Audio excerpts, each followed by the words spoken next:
دور حاضر میں لوگ اسی لیے تباہ و برباد ہلاک ہوتے ہیں۔ لوگوں نے حق تلفی شروع کر دی ہے، لوگوں نے ایک دوسرے کے ساتھ برائی شروع کر دی ہے، لوگوں نے ایک دوسرے کی شکوہ شکایت شروع کر دی ہے، لوگ ایک دوسرے کو دیکھ کے نفرت کرنے لگے ہیں، لوگ ایک دوسرے کو حقیر سمجھنے لگے ہیں، یعنی لوگوں کے اندر انسان تو ہے، انسانیت باقی نہیں ہے۔ اسی وجہ سے زیادہ تر لوگ ہلاک ہو رہے ہیں، تباہ و برباد ہو رہے ہیں، اور ان کا نام نیست و نابود بھی ہو رہا ہے۔ پیارے نبی صلی اللہ تعالی علیہ وسلم ارشاد فرماتے ہیں، دین خیر خواہی ہے۔ صحابہ رسول نے عرض کیا، اے اللہ کے پیارے حبیب صلی اللہ تعالی علیہ وسلم، یہ دین کس کے لیے خیر خواہی ہے؟ پیارے نبی صلی اللہ تعالی علیہ وسلم نے ارشاد فرمایا، جو لوگ اللہ رب العزت پر ایمان لاتے ہیں، جو لوگ اللہ رب العزت کی کتاب پر ایمان لاتے ہیں، جو لوگ رسولوں پر ایمان لاتے ہیں، جو لوگ لوگوں کے ساتھ بہترین حسن سلوک کرتے ہیں، دین ان کے لیے خیر خواہی ہے۔ اس حدیث پاک کے ذریعے ہمیں معلوم چلتا ہے کہ جو دین کے اصولوں اور ضابطے پر چلتا ہے، یقیناً وہ انسان اچھا ہوتا ہے، اور اللہ رب العزت اس انسان کے ساتھ خیر خواہی کرتا ہے، اس انسان کے ساتھ بھلائی کرتا ہے۔ اللہ رب العزت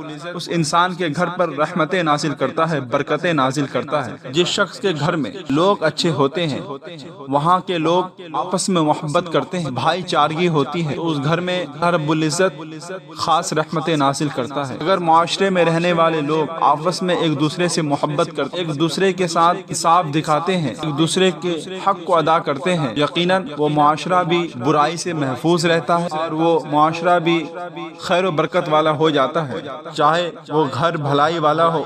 چاہے وہ معاشرہ بھلائی والا ہو، یہ تمام لوگوں کے لیے رحمت بن جاتا ہے، تمام لوگوں کے لیے اللہ رب العزت کے جانب سے ایک تحفہ بن جاتا ہے، جسے دیکھنے والا دیکھ کر یہ کہنے لگتا ہے کہ واقعی میں یہ لوگ جنتی ہیں، واقعی میں اس معاشرے میں رہنے والے لوگ جنتی ہیں۔ خیر خواہی سے مراد یہ ہے کہ لوگ ایک دوسرے کے متعلق اچھا سوچیں، اچھا حسن ظن رکھیں، ایک دوسرے کے ساتھ بھلائی کریں، ایک دوسرے کے حقوق کو ادا کرنے کی کوشش کریں جہاں تک ممکن ہو۔ خیر کا مطلب یہی ہوتا ہے۔ انسان کو تو یہ چاہیے سب سے پہلے وہ اللہ رب العزت کے ساتھ خیر خواہی کرے، یعنی اللہ رب العزت پر ایمان، اللہ رب العزت کے ذات پر، اللہ رب العزت کے صفات پر، اور اللہ رب العزت کے شان میں کسی کو شریک نہ ٹھہرائے، اللہ رب العزت پر یقین رکھے، توکل رکھے، اللہ رب العزت کے ساتھ بہترین حسن ظن رکھے، اللہ رب العزت کی رحمتوں سے امید رکھے، اللہ رب العزت کی نعمتوں سے امید رکھے، اور اللہ رب العزت سے سب سے زیادہ ڈرے، اور اللہ رب العزت سے سب سے زیادہ محبت کرے۔ جب بھی وہ بلائے لوگوں کو تو صرف اللہ رب العزت کی طرف بلائے، جب بھی وہ لوگوں کو دعوت دے تو عبادت الہی کی طرف دعوت دے۔ اللہ رب العزت کے جانب سے اگر لوگوں کے ذہن و دماغ میں کوئی غلط فہمی ہو تو اس کو دور کرنے کی کوشش کرے، اللہ رب العزت کی راہ میں اپنی جان کو، اپنی مال کو قربان کرنے کی کوشش کرے، چاہے وہ قیمتی شے کیوں نہ ہو۔ جب ضرورت پڑے تو اللہ رب العزت کی بارگاہ میں اس کو قربان کر دیا جائے۔ یہی اللہ رب العزت کے ساتھ خیر خواہی کرنے کا مطلب ہوتا ہے۔ اور اللہ رب العزت کے کتاب کے ساتھ خیر خواہی کرے، اس کا مطلب یہ ہوتا ہے کہ اللہ رب العزت نے جو قرآن کریم کو نازل کیا ہے، ہم اس پر ایمان لائیں، ہم اس کی تلاوت کریں، ہم اس کے آیت کو، اس کے مفہوم کو، اس کے معنی کو سمجھنے کی کوشش کریں۔ اگر کوئی علماء اکرام ہو، مفتیان اعظام ہو، پیران اعظام ہو، ہم ان کے پاس جائیں اور قرآن کریم کی آیتوں کو، قرآن کریم کے معنی کو ان سے پوچھیں اور سمجھیں کہ اللہ رب العزت نے قرآن کریم کو کیوں نازل کیا ہے، قرآن کریم کی تفسیر کیا ہے، قرآن کریم کا بہترین ترجمہ کیا ہے۔ ہم ان سب چیزوں کو پڑھنے کی کوشش کریں، قرآن کریم کو سمجھنے کی کوشش کریں، پھر جہاں تک ممکن ہو اس پر عمل کرنے کی کوشش کریں، پھر لوگوں تک قرآن کریم کے پیغام کو پہنچائیں، قرآن کے متعلق سے جو لوگوں کے اندر غلط فہمی ہے اس کو دور کرنے کی کوشش کریں۔ اس طریقے سے ہم قرآن کے ساتھ خیر خواہی کر سکتے ہیں، اور پھر اللہ کے پیارے حبیب صلی اللہ تعالی علیہ وسلم کے ساتھ خیر خواہی کریں۔ اس کا مطلب یہ ہوتا ہے کہ اللہ رب العزت نے اپنے پیارے نبی صلی اللہ تعالی علیہ وسلم کو دنیا میں رسول بنا کر بھیجا ہے، ہم اس پر ایمان لائیں۔ اللہ رب العزت کے بعد سب سے زیادہ جو ہم محبت کریں وہ رسول اعظم صلی اللہ تعالی علیہ وسلم سے کریں۔ ہم اپنے پیارے نبی صلی اللہ تعالی علیہ وسلم سے بے پناہ بے انتہا محبت کریں۔ نبی پاک صلی اللہ تعالی علیہ وسلم نے جو ہمیں حکم فرمایا ہے ہم پابندی سے اس پر عمل کرنے کی کوشش کریں۔ ہمیشہ نبی پاک صلی اللہ تعالی علیہ وسلم کی بارگاہ میں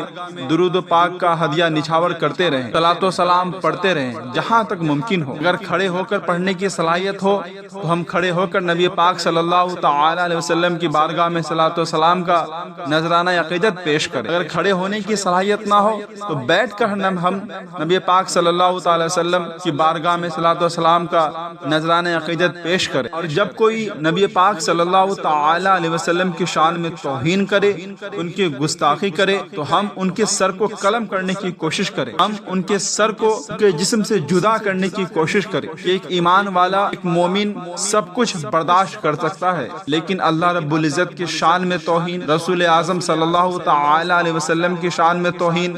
قرآن کریم کے شان میں توہین، صحابہ اکرام کے شان میں توہین، یہ ہرگز برداشت نہیں کر سکتا۔ یہی ایک سچے پکے مسلمان کی علامت ہے، اور یہی ایک سچے پکے ایمان والے کی پہچان ہے کہ وہ دنیا میں ہر چیز تو برداشت کر سکتا ہے، لیکن مذہب اسلام کی طرف اگر کوئی انگلی بھی اٹھاتا ہے ہرگز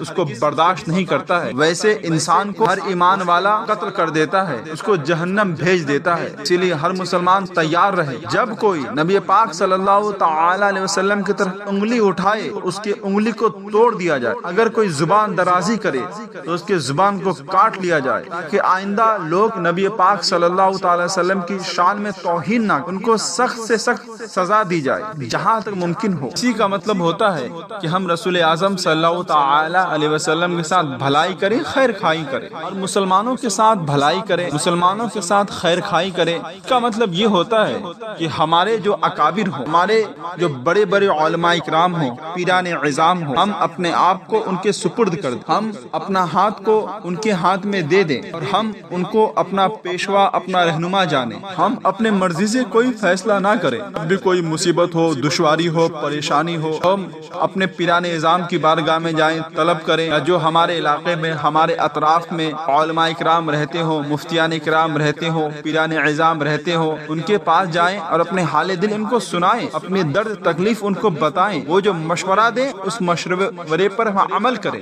یہی ہے کہ مسلمانوں کے ساتھ خیر خائی کریں۔ یہی ایک سچے پکے مسلمان کی علامت ہے، اور یہ سچے پکے مسلمان کی نشانی ہے۔ اور عام مسلمانوں کے ساتھ بھی بھلائی کریں۔ اس کا مطلب یہ ہوتا ہے کہ ایک مسلمان تمام مسلمانوں کے ساتھ بھلائی کرے، کبھی کوئی مسلم کسی دوسری مسلم کے بارے میں برا نہ گمان کرے، ہمیشہ اچھا گمان کرے، بھلے ہی وہ ان کے ساتھ غلط ویوہار کرے، غلط طریقے سے پیش آئے، ہم اس کو درگزر کر دیں، لیکن ہم ان کے ساتھ اچھے طریقے سے پیش آئیں، ہم ہمدردی دکھائیں، ہم محبت کا پیغام ان تک پہنچائیں۔ ہر ایک مسلم کے ساتھ حسن ظن رکھیں۔ اگر کوئی مسلمان کسی مصیبت میں گرفتار ہو، جہاں تک ممکن ہو اس کی مدد کرنے کی کوشش کریں، اس کے حقوق کو ادا کرنے کی کوشش کریں۔ جب ہم یہ کام کریں گے نا تو اللہ رب العزت کی رضا کے لیے یقیناً اللہ رب العزت ہم سے راضی ہو جائے گا۔ ہمارے اندر جو برائیاں ہوگی دھیرے دھیرے وہ برائیاں دور ہو جائے گی، اور ہمارے اندر اچھائیاں آ جائے گی، ہمارے اندر لوگوں کے ساتھ بہترین حسن سلوک کرنے کا طریقہ آ جائے گا، جذبہ آ جائے گا۔ اور جب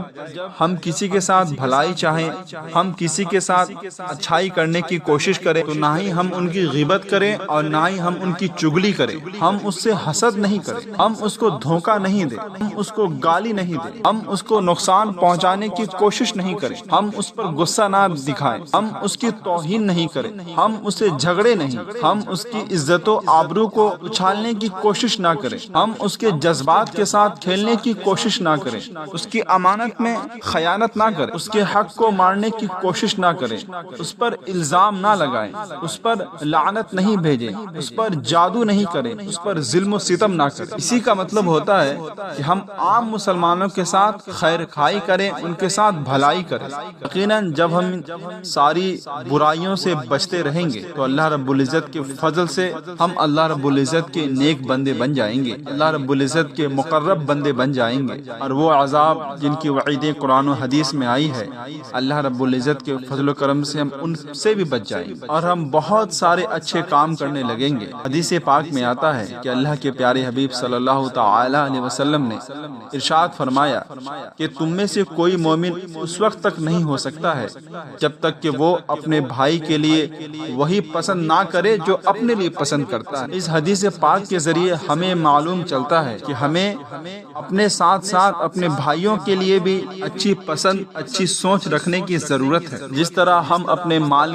اپنی عزت، اپنے صحت کا خیال رکھتے ہیں، اپنے لیے بہترین لباس خریدتے ہیں، اپنے لیے بہترین دکان بناتے ہیں، مکان بناتے ہیں، اپنے لیے بہترین زمین خریدتے ہیں، اپنے لیے ہمیشہ سہولت تلاش کرتے ہیں، اسی طرح ہم اپنے بھائیوں کے ساتھ بھی سہولت تلاش کریں، اپنے بھائیوں کے ساتھ بھی بہترین حسن سلوک کریں، اپنے بھائیوں کے ساتھ بھی محبت تقسیم کریں، اپنے بھائیوں کا ہمیشہ خیال رکھیں جہاں تک ممکن ہو۔ اور یقیناً جب یہ بھلائی ایک انسان میں آ جاتی ہے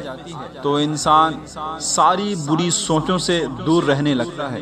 جو اس کے دماغ کو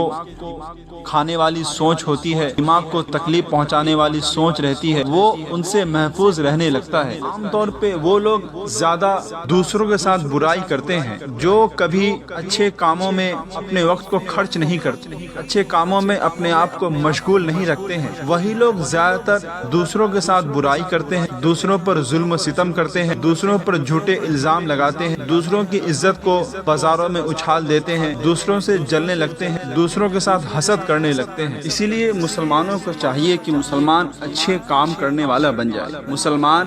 لوگوں کو محبت تقسیم کرنے والا بن جائے، مسلمان لوگوں کے ساتھ بہترین حسن سلوک کرنے والا بن جائے، گویا کہ مسلمان ایمان والا بن جائے، مسلمان محبت والا بن جائے، مسلمانوں کے اندر ایمانداری آ جائے۔ یقیناً جو لوگ بھی اس طرح کے کام کریں گے، لوگوں کے ساتھ اچھے حسن سلوک کریں گے، اپنے گھر کو، اپنے معاشرے کو صحیح کرنے کی کوشش کریں گے، تو اللہ رب العزت ویسے انسان سے راضی ہو جاتا ہے اور اللہ رب العزت ویسے انسان کو جنت میں داخل کرے گا انشاءاللہ العزیز۔ سرکار تاج الشریعہ ارشاد فرماتے ہیں، عیش کر لو یہاں منکرو 4 دن،